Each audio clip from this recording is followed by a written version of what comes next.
You got to be aware of the inbounder here if you're Philly. It's off to Leonard, defended by Simmons. Is this the dagger? This is Kawhi Anthony Leonard, and in this moment he had just taken the biggest shot of his career. More on that later though. The career of Kawhi Leonard is incredible yet equally interesting and confusing at the same time. From being a quiet below average role player to falling out with a dynasty to becoming the best player in the world and well, load managing. I honestly use people's opinions on Kawhi Leonard as a basketball knowledge litmus test. He is so difficult to rank all time. When he does play, he's undoubtedly been one of the best players of his generation. I'm going to speak on his all-time greatness later on though. However, to truly understand Kawhi's career, we have to go back to the very beginning. Kawhi was born and raised in Los Angeles, California. He always excelled at basketball and attended Canyon Springs High School in Moreno Valley, before transferring to Martin Luther King High School for his junior year. In his senior year there, he and Tony Snell led the King High Wolves to a 30-3 record. Leonard averaged 23 points, 13 boards, 4 assists and 3 blocks per game that year and was named California Mr. Basketball. Kawhi was a 4-star recruit heading into college, as well as being ranked as the 8th best small forward and 48th best player in his class. So he was pretty good to say the least. Kawhi would decide to join San Diego State. As a freshman for the Aztecs, Leonard averaged 13 points and 10 rebounds a game. He helped the team achieve a 25-9 record and led them to win the Mountain West Conference tournament title. The Aztecs thus received an automatic bid to the NCAA tournament but would lose in the first round to Tennessee, with Leonard recording 12 points and 10 rebounds. He led the MWC in rebounding and was named MWC Freshman of the Year, First Team All-MWC and 2010 MWC Tournament MVP. During his sophomore season, Leonard averaged 16 points and 10 boards a game, and the Aztecs finished with a 34-3 record and won back-to-back conference tournament championships. Led by Leonard, San Diego State once again made the NCAA tournament, this time making it all the way to the Sweet 16, but then they lost to eventual champions Connecticut. Leonard was named to the second team All-America and left San Diego State to enter the 2011 NBA draft. Despite his good performances in college, scouts were still very skeptical of Kawhi. Although he had a great frame, standing at 6'6" with a 7'3" wingspan, scouts were worried about his ability to be effective on the offensive end, stating that Kawhi does not have one aspect offensively that stands out or which allows him to consistently score the ball, as well as saying his jump shot was still very inconsistent. He was compared to Gerald Wallace coming into the draft. Kawhi was projected to be selected at the 9th pick, so when he fell in the draft, the Spurs made the very rare move from the organization to trade up to the 15th pick for Kawhi, trading George Hill and their first round pick. Kawhi seemed like the perfect guy for the Spurs, a quiet reserved player who was great on the defensive end for a quiet reserve franchise. In his rookie year, he got some decent game time and even started 32 games. He really showed his defensive ability as well, leading all rookies in steals as he averaged 1.3 a night. He would make an all-rookie team that year, averaging 8 points a game. He continued to improve into his sophomore season and even got 31 minutes a game. He would improve his average to 12 points a night along with 1.7 steals and 6 boards. He was starting to be seen as one of the better role players in the league and would even help the Spurs get to the NBA Finals that year, averaging 15 and 11 in those finals. But unfortunately, he would miss a huge free throw in Game 6 that would have won the Spurs the championship, and then Ray Allen's shot gave the Heat a lifeline and LeBron would put away the series in Game 7. The 2013-14 season would be even more solid improvement for Kawhi, as he would up his numbers even more, averaging 13 points and 6 boards a night on improved shooting, even making his first ever all-defensive team. However, it was the playoffs that we really began to realise that Kawhi had far more potential than any of us ever thought. In the Western Conference Finals, the Spurs would face the Big Three Thunder, and Kawhi came up huge multiple times for the Spurs, holding Westbrook to just 35% shooting from the field in an important Game 6, and even had a huge forgotten about block. The Spurs were up by just one with less than 50 seconds remaining, and Kawhi would come up very clutch, getting a huge block on Westbrook in transition, effectively sending the Spurs to the finals. In the 2014 finals against the Big Three Heat, a 22-year-old Kawhi Leonard had LeBron and D-Wade struggling and would get his redemption for the year prior. Kawhi would average 17 points, 6 boards, 1.6 steals, 1.2 blocks on a ridiculous 58% shooting from 3, even hitting the game-sealing shot in Game 1 and dropping 29 in Game 3, showing people his offensive potential. Although no one could stop LeBron, Kawhi certainly slowed him down like no one else could. He also dropped 22 and 10 in the closeout Game 5 on his way to win the Finals MVP, the second youngest player in history to win the award, only behind Magic Johnson. Kawhi would continue his momentum into the 2014-15 season, having his best season yet, averaging 17 and 7, and he even led the league in steals with 2.3 a night, on his way to making first team All-Defense as well as becoming the 2015 Defensive Player of the Year, the youngest in NBA history by the way, tied with Alvin Robertson and Dwight Howard. So at this point, Kawhi was 23 years old and was already a Defensive Player of the Year, NBA champion and Finals MVP. No other player had ever done that in such a short amount of time, yet he was only getting started. In the 2015 playoffs, the Spurs would lose in the first round in 7 games to the Clippers, but their team was aging at this point and Kawhi had a great series, averaging 20 points, 7 boards and a steal a night, while shooting 43% from 3. Chris Paul would hit an iconic series-winning shot in Game 7 over Tim Duncan to win the series for the Clippers. Green and Paul. He got it! 1 second left! Clippers by 2! In the 2015 offseason, the Spurs would re-sign Kawhi to a long-term deal as well as sign star big man LaMarcus Aldridge. The 2015-16 season would be Tim Duncan's last year, so Kawhi effectively became the number 1 option, and he really proved that he was good enough to do so, as he would up his averages once again to an elite level of 21 points, 7 boards, 2 steals and a block a game while shooting 44% from 3. Good enough for him to make his first ever All-Star game, as well as leading the Spurs to an unbelievable 67-15 record, the highest in Spurs history. He would once again be named the Defensive Player of the Year, as well as making his first ever All-NBA selection, and of course another All-Defensive selection. The Spurs would be the 2nd seed, as they had to compete with the 73-9 Warriors. This season proved a lot of people wrong, who thought Kawhi was just a role player and an undeserving Finals MVP. Kawhi was easily the best two-way player in the world at this point, and his elite play would continue into the 2016 playoffs. Kawhi would average 21 points along with 3 steals and 3 blocks a game en route to sweeping the Grizzlies in the first round. However, in the second round, Kawhi and the Spurs would be given a reality check by the OKC Thunder. Although they took a 2-1 lead, led by Kawhi having a great Game 3 performance of 33 and 11, Westbrook and KD showed levels to the young Kawhi and the Spurs, and the Thunder would win Game 4 after going on a 34 and 16 run in the 4th quarter. Game 5, the Spurs would choke in the 4th again, and Westbrook would score a dagger with a tough layup with just 6 seconds remaining, giving the Thunder a 3-2 series lead. And well, Game 6 was a KD masterclass, as the Slim Reaper had 37 in the series clincher. Kawhi didn't meet the expectations that he should have, shooting very poorly with percentages of only 43% from the field and 17% from 3. This was a sad end to the Spurs season that should have seen them competing for a championship, and it effectively caused the 67-win Spurs team to be forgotten. This was honestly the last chance the Spurs had to win another championship, as the team was only getting older, Tim Duncan retired in that offseason, and well, KD joined the 73-win Warriors team, so things were only going to be harder for every other team in the league, including the Spurs. In the 2016-17 season, Kawhi was the guy for the Spurs. Gone were the days of him being part of a 1-2. He had to be the number 1 for the Spurs and he had to be a superstar. And well, he really did it. He was unbelievable this season, even cementing himself as an MVP candidate, while averaging 25.5 points, 6 boards, 4 assists, along with 2 steals and a block a game, while doing it very efficiently. The Spurs were easily the 2nd best team in the league, and actually looked like the only team that could even compete with the Warriors super team. Kawhi really showed the level he was on from the jump, ruining KD's Warriors debut, blowing the Warriors out at home while dropping 35 and 5 steals in a 29-point win.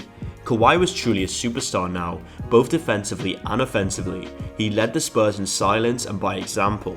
His performances in the clutch were unbelievable. The best example of this was against the Harden-led Rockets, where he'd pull up for a free to take the lead and pull off an amazing block on Harden a few seconds later.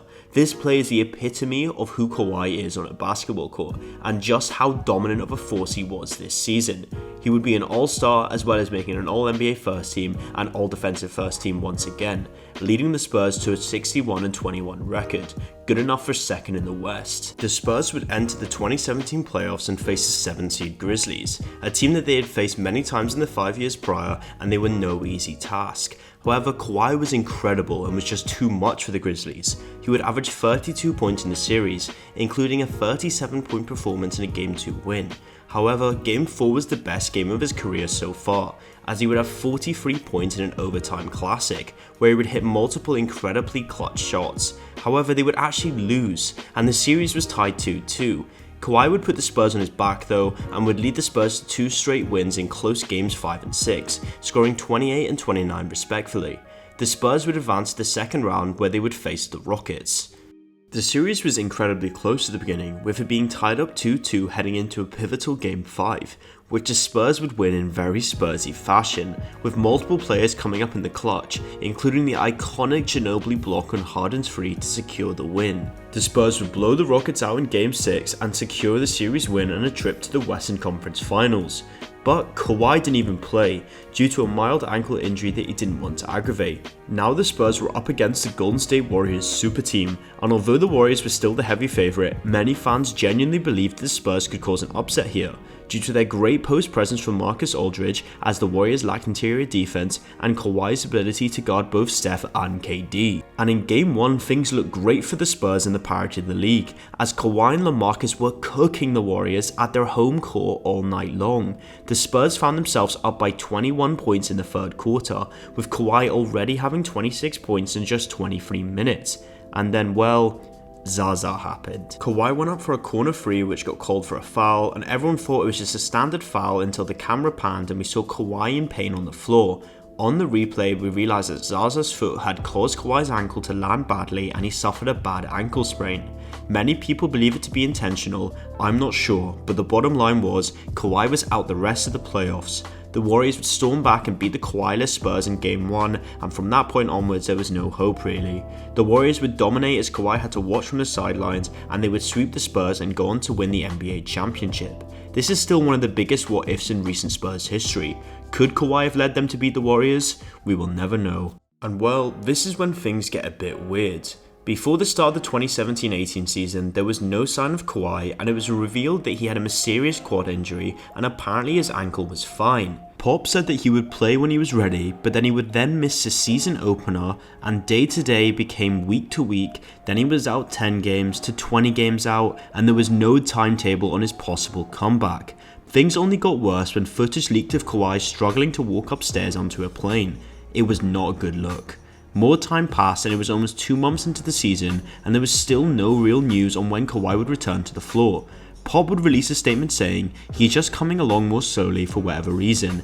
It's just been more difficult for him to get through the rehab routine. His body hasn't reacted the same way. Pop did say that Leonard was moving in the right direction though, which was a good sign for Spurs fans, but things only continued to get weirder. A week after this, Pop would be asked if there was light at the end of the tunnel for Kawhi, and he would respond saying that he's going to be back sooner than later, only to immediately backtrack this statement, saying that he thought it was ridiculous what he said and what the hell does that even mean. And then out of nowhere, it was announced that Kawhi would be playing on December 12th, and he was pretty good actually, averaging 25 points and 3 steals a game, but after 9 games he was shut down at the end of January. And just like that, Kawhi and the Spurs were back to square one. He was still on the sidelines and there was no timetable for his return. It was also reported that Kawhi's quad rehab had caused problems within the team, as apparently Kawhi and his camp ghosted the Spurs and worked on rehabbing his quad outside of the team facilities. This was of course denied by both the Spurs GM and Kawhi's camp, but quotes began to turn a bit sour, with Buford mentioning how difficult the situation had been for all parties, as well as pointing to Tony Parker's quad injury that was healed by Spurs staff, showing that there may have been some resentment towards Kawhi after all. This may have stemmed from sources pointing to Kawhi's agent, his uncle, wanting Leonard to end up playing for an LA team, perhaps souring the relationship with the Spurs on purpose. This was all just speculation though. During this time, Leonard and his team were in New York rehabbing with outside the organisation specialists. The Spurs sent staffers to keep an eye on Kawhi, and this is where things get even weirder. It was reported that on the Spurs staff's arrival, Kawhi and his team would effectively hide from them. Odd, right? Things definitely looked worrying for the Spurs and Kawhi's relationship at this point, and only looked worse after Pop would say in February that he thought it would be unlikely that Kawhi would return this season. A stark contrast to saying he would be back sooner than later only a month prior. Even more bitterness began to reveal itself as the Spurs made it very clear that Kawhi was medically cleared to play and it was ultimately up to him, even though they knew he was still going through the process of rehabbing. I think this is the best time to mention why Kawhi was likely not listening to the organisation. Only a year prior to this, All-NBA star Isaiah Thomas was medically cleared to play by the Celtics in the middle of a playoff run. It was later revealed that the Celtics were not 100% honest with him about his injury, and it effectively led to the end of his career, as well as Thomas missing out on a max contract of over $100 million. For this reason, I don't blame Kawhi at all for getting advice from multiple different sources, as well as not playing until he felt his body was ready to. It wouldn't be a stretch to think that the Spurs care more about their shot at a playoff run than Kawhi's long-term health or money. Back to the story. Kawhi would start working with the Spurs again at the beginning of March, with hopes of a return later that month. Kawhi would even talk to the media, which is rare for him, clearing the air on the entire situation and putting a lot of Spurs fans' minds at ease. He further did so in another interview. Would you like to finish your career as a Spur? Yeah, for sure. Although that may not seem convincing, that was just Kawhi's demeanour. Regardless, this quote really helped the Spurs fans a lot. However, things would begin to look bad again. Yeah, a constant theme of this story, a lot of ups and downs. The team didn't like Kawhi's inability to put a date on when he was going to return, and even held a players-only meeting to discuss it. Reportedly, it got very heated in said meeting, with multiple teammates questioning Leonard's commitment to the team. Manu even said that the team needs to move on from Kawhi, and if Kawhi wants to be part of the team, he needs to act like it. This really showed the bitterness the team had towards Kawhi. And then Tony Parker, who isn't the best person to be commenting on teammates' behaviour and antics, would really sour the relationship as he compared his quad injury, which he said was 100 times worse, and said he didn't even understand why Kawhi wasn't playing, even taking digs at Kawhi's choice to see outside the organisation doctors. Kawhi started to get annoyed as well, which is rare in itself. In my opinion, the comments from Parker and Ginobili were unnecessary and effectively put the nail in the coffin for Kawhi, and he would return to New York to continue rehabbing, and the Spurs would be without him for the rest of the season. The Spurs would get bounced in the first round of the playoffs, and Kawhi's absence from all 5 games really showed people that Kawhi's time in San Antonio was coming to an end. Pop sneaked diss at Kawhi while shouting out LaMarcus Aldridge wouldn't exactly help things either. In the off-season, Pop flew to New York and tried to arrange a meeting with Kawhi about his future as a Spur, and although Kawhi eventually went, it was just too little too late, and Kawhi's team had made up their mind. It was time for a move. Kawhi was fed up with the way the Spurs mishandled his injury and the abundance of unnecessary public comments, and in the summer of 2018, Kawhi requested a trade from San Antonio.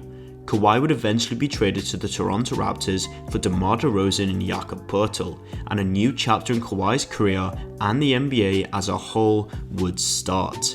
This trade shocked the NBA world. The best friend duo of Lowry and DeMar being split up seemed unimaginable, but year after year of playoff disappointment and being dominated by LeBron James had become too much for the Raptors front office to handle. So after LeBron moved conference to play for the Lakers, the Raptors jumped at their window of opportunity and would trade for Kawhi Leonard. And well, things went pretty well. Kawhi wasted no time reminding people that he was still one of the best players in the world, as he would average 27 points a game along with 7 boards and 2 steals a night. The Raptors would start the season flying, with Pascal Siakam blossoming into a young star. Kawhi would make the All-Star game, All-NBA second team, and All-Defensive second team once again. This is also the season where Kawhi started load managing, missing 22 games just for rest and recovery in order to be 100% healthy for the playoffs. A notable moment of the season were his games against the Spurs. In his visit to San Antonio, he got booed horrifically and got traitor chanted at him all night long. Trying to pick up Traitor. Yeah. Even Pop said it was just too much and would comfort Kawhi after the game. It didn't seem to bother Kawhi much at all, and he would get his revenge when the Spurs came to Toronto, as Kawhi would steal the ball off DeMar DeRozan with 20 seconds left and score in transition to take the Raptors up by 1 and secure the win. The Raptors looked great, but just that really. The Warriors were the clear favourites and the 76ers were looked at as the clear Eastern Conference winners. Raptors would attempt to get even better as they traded for Grizzlies defensive big man Marc Gasol before the playoffs. The Toronto Raptors would eventually finish the season with a 58-24 record, enough for the second seed, and would face the Orlando Magic in the first round. Despite DJ Augustin becoming Michael Jordan in Game 1, the Raptors were far better than the Magic, and would beat them in 5 games, with Kawhi averaging 29 points on 55-54-90 splits. In round 2, the Raptors and Kawhi would face the 76ers with newly traded for star Jimmy Butler. Kawhi would ascend to another level of basketball this series, so good in fact it's still considered one of the greatest all-time playoff series performances. The 76ers had 3 All-Stars and Tobias Harris, who was an All-Star level player, compared to Kawhi, Lowry and a young star in Pascal.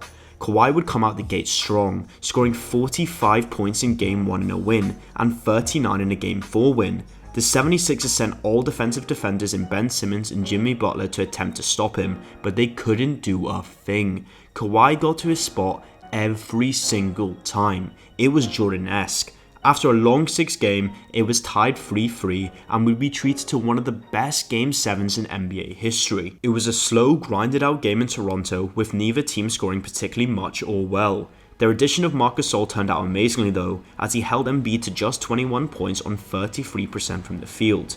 Kawhi was also struggling, not shooting well heading into the 4th with 26 points. However, in the 4th he would take it to the next gear. Kawhi and Butler would go shot for shot in the 4th in an amazing display. With the game tied 85-85, Kawhi would come off a screen and hit a huge 2 to put the Raptors up with 1 minute 30 remaining. The Raptors' smothering defense showed its worth the very next possession, as Lowry stole the ball off Embiid and gave it to Siakam for a layup to put the Raptors up by 4 in what seemed like the end of the series. Embiid would get fouled and knock down both free throws to make it a 2-point game with just 12 seconds remaining. Kawhi would get sent to the line, where he would actually miss his second free throw, eerily similar to 2013 Game 6. The 76ers got the rebound, and their star man in the series, Jimmy Butler, would go full court to hit a layup to tie the game with just 4 seconds left. And well, after missing a free throw, with his legacy on the line, Kawhi would pull off the spectacular. Just watch and see. It's off to Leonard, defended by Simmons. Is this the dagger?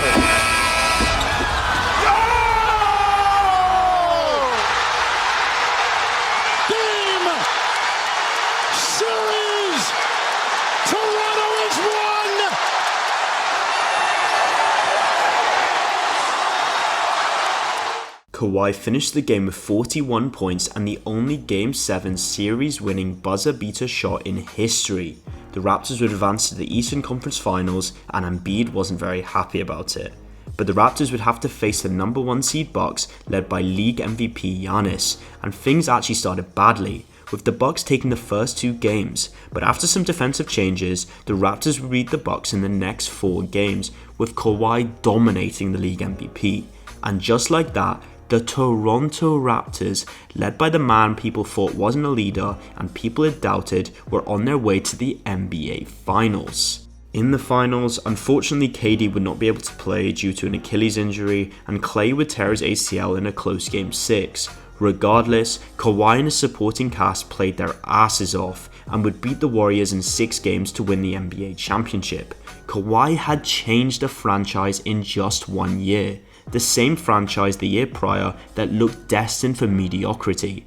Kawhi's 29 playoff run is one of the greatest in history, with only 2018 LeBron and 92 Jordan scoring more points. Kawhi would be named as Finals MVP, his second with his second team, joining Kareem and LeBron as the only players to ever win Finals MVP for two different teams.